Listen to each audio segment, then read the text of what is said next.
নির্দিষ্ট কোনো দলকে ছাপিয়ে প্রকৃত অর্থে যারা ক্রিকেটকে ভালোবাসেন তাদের চোখে আফগানিস্তানের এমন জয় নিশ্চয়ই অনেকদিন লেপ্টে থাকার কথা। শুধু এই ম্যাচ জয়ের কথা বললে কিছুটা ভুল হবে। যেই আফগানিস্তানকে এতদিন সবাই পুচকে বলে সম্বোধন করত, তাদেরকেই কিনা এখন খেলতে হবে সমীহ করে। বিষয়টা কেমন যেন খাপছাড়া লাগছে। তবে সেটি তো আফগানরা এমনি এমনি অর্জন করেনি। সাম্প্রতিক সময়ে আফগানদের ক্রিকেটের যে উন্নতি সেটি যেমন ঈর্ষণীয়, ঠিক তেমনি শিক্ষণীয় বটে। বিশেষ করে সেটি বাংলাদেশ ক্রিকেটের ক্ষেত্রে বেশ প্রযোজ্য।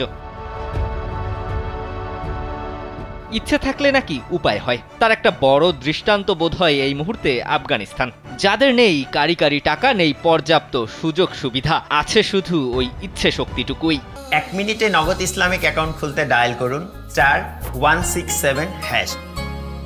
কিছুদিন আগে যাদের ঘুম ভাঙতো গোলাগুলির শব্দে, যেখানে ক্রিকেট খেলাটাই ছিল এক বিলাসিতার নাম, সেখান থেকে এই রশিদ নবী কিংবা ফারুকিদের উঠে আসার গল্প তো রীতিমতো সংগ্রামের চাইতেও বেশি কঠিন হয়ে দাঁড়িয়েছিল। পূর্ণ ডেডিকেশন না থাকলে এতদূর আসা তো আর চারটেখানি কথা নয়। কিছুদিন আগেই আফগান তারকা নবী করেছেন এক বিশ্ব রেকর্ড। ৪৫টি দেশের সঙ্গে জয়ের রেকর্ড রয়েছে মোহাম্মদ নবীর। সেই কথাই যদি ধরুন, যে সমস্ত দেশের সঙ্গে আফগানিস্তান খেলেছে কিছুদিন আগেও, তাদের নাম হয়তো ক্রিকেট পাতায়ও খুঁজে পাওয়া যায় না। অন্যদিকে একটা সময় যে অস্ট্রেলিয়া নিউজিল্যান্ড সিরিজ খেলতে চাইতো না আফগানদের বিপক্ষে, এখন সেই আফগানদের কাছে তারা পাত্তাও পাচ্ছে না। হারের লজ্জায় ওরা কি পারবে কোথাও মুখ লুকাতে? অস্ট্রেলিয়া ইংল্যান্ড না হয় ক্রিকেটীয় পরাশক্তি, তবে বাংলাদেশ তো আর তা নয়। তবুও বছর 5 আগেও এই আফগানদের সঙ্গে সিরিজ খেলতে অনাগ্রহ ছিল বাংলাদেশের। আর সেই আফগানরাই তো এখন আস্তে আস্তে টপকে যাচ্ছে বাংলাদেশকেও। ওরা এখন শেয়ানে টক্কর দিচ্ছে ভারত, অস্ট্রেলিয়া, ইংল্যান্ড, নিউজিল্যান্ডের সঙ্গে।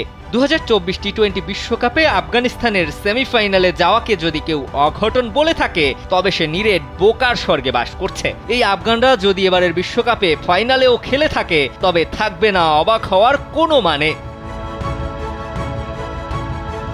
আফগানিস্তান ক্রিকেটের সবচেয়ে বড় তারকা রশিদ খান। এই রশিদই একবার জানিয়েছিলেন বিশ্বকাপ জিততে চায় তার দল। আর তারপর কত শত হাসাহাসি, ব্যঙ্গ বিদ্রূপ হয়েছে রশিদের এই কথা নিয়ে। তাতে অবশ্য কিবা যায় আসে এই বিস্ময় বালকের। উল্টো ওদের ক্ষুধাটাই বাড়িয়েছে কয়েক গুণ। তার বহিঃপ্রকাশ তো ঘটল 2024-এ এসে। আফগানরা পৌঁছে গেল নিজেদের ক্রিকেট ইতিহাসের সর্বোচ্চ শৃঙ্গে। ওরা এখন খেলবে 2024 টি-20 বিশ্বকাপের সেমির মঞ্চে। সঙ্গে পাচ্ছে চোকার্স খ্যাত প্রোটিয়াকে। আর তাই তো এবার ওরা স্বপ্ন বুনছে বিশ্বকাপ ফাইনালের। দিবাকর চৌধুরী, কালবেলা।